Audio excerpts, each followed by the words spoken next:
Hello, it's Bobby here. Today it's a bit of a rainy day. It's a bit too cold to be at the bees, but I had to do a uniting of two colonies and I used up some of my frames. And so I thought I had be a bit prepared for if we need to manipulate those two colonies. So I have some frames that I made up in the wintertime, but I didn't add the beeswax foundation. So I'm going to do that today so that I've kept that inside because it preserves it better. And then I'm going to install the beeswax foundation. It's worker brood foundation, so it's just standard foundation with wire built into it so that it gives it a bit of strength. And so we'll get started. So I prepared the frames in the winter time by assembling them with two nails there, and a nail going across on either side to give it strength. But I'll leave this little bit of wood in here, which I will use a hive tool now to take out. And that allows us to let the foundation go completely into the frame. Then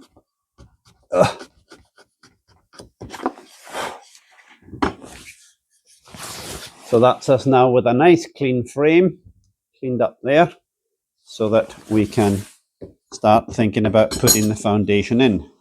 Now, sometimes I find that depending on how, these are second quality brood frames, so you just have to check that all the grooves are nice and tidy, and sometimes you've got to sort them out a little bit with the hive tool. This one's got a little bit of an edge of wood just at the start, and that could easily affect your wax as you first install it. So I've just tidied it up so that there's a nice feed in now to both ends. So that's it there. So we'll prepare that. So the next thing we do, take our sheet of foundation.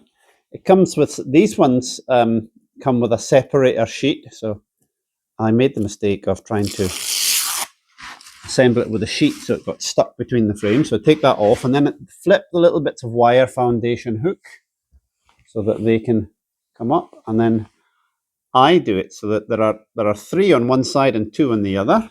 So I get the three little loops so they're in line with the foundation. So that there.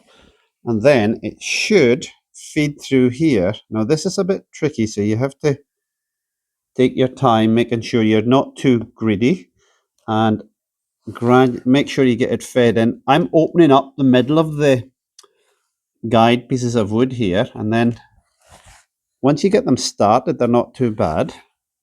And what I do is I always put my fingers on the wire so that, and I'm just gently easing it down, always keeping it in line. If you go too far with one side, then they jam.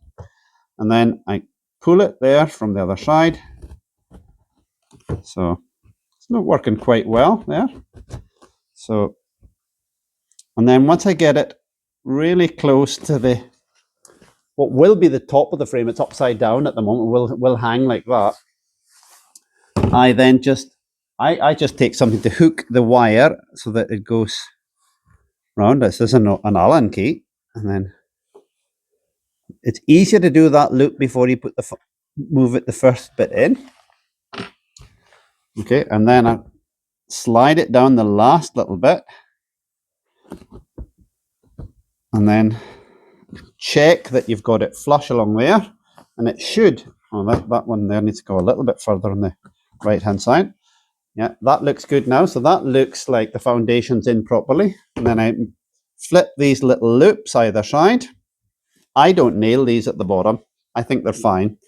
And then I take my piece of wood that I just pried off with the hive bar, and you see how it's got a little bit of an edge on it there. I always put that edge so it's up alongst the wax there. So, and some people, they just use a sharp edge to make the bees draw their own comb, but I feel we need to give them every help that they can, especially up here, that there is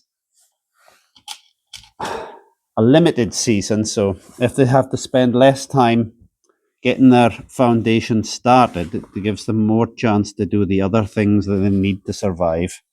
So just help them along a little bit. And I'm using just a light hammer. This is one I made when I was at school, and I find it's just a perfect weight. But you can get there are little pin hammers. They're quite tricky sometimes to put in these nails because they're quite short, and there is a danger that you'll hit your finger. But you just eventually learn to be careful. As it happens, these nails did come from the same supplier, but they're just a little bit on the long side. So I will show you what I do about that. But it does mean you do hit your finger less often. If you've got a little hammer, it's not a disaster if you hit your finger. If you're working with something heavy, that's good. So you can see then, that's it held, but you can see there are nail holes there. Nails coming through the edge there, and you wouldn't want that on your frame. So it's a good idea to tidy that up. So I'll just go and show you the next stage in my process. So here we have a buff here that I have in the workshop, and I use this to tidy things up. And I never let the frames go. I always do it as I'm making the frame up, because if you catch your finger, it's just a pain.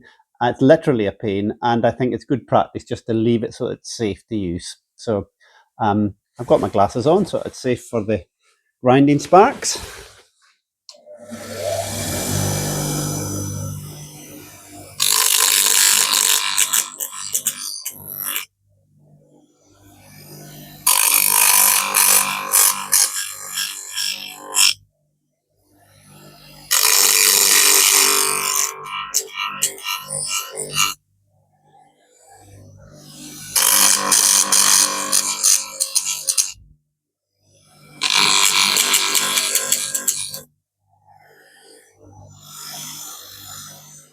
I just keep grinding until I can see the wood starting to ease back a bit, and then it's absolutely flush and smooth.